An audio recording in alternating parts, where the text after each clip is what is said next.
साथीहरू ए हुई के त भन्दा आखिरमा हुन्छ।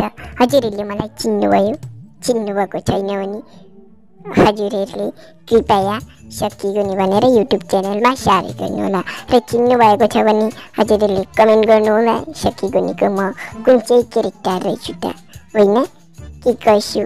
अनि तकरिबन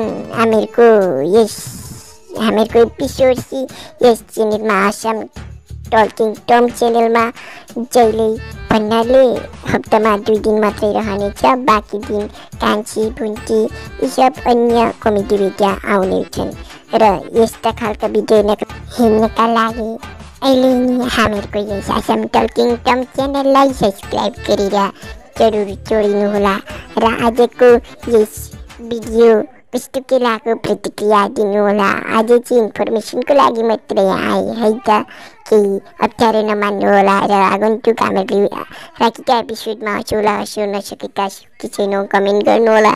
कहाँबाट हेर्नुहुँदैछ कमेन्ट पनि गर्नुहोला, सेयर गर्नुहोला आफ्नो साथीहरूसँग र प्लिज प्रतिक्रिया चाहिँ दिनुहोला। नयाँ हुनुहुन्छ भने प्लिज च्यानललाई सब्सक्राइब गर्नुहोला है त। हुन्छ नि साँच्चै ल ठिक छ, गर्नुभयो भने थ्याङ्क यू है त।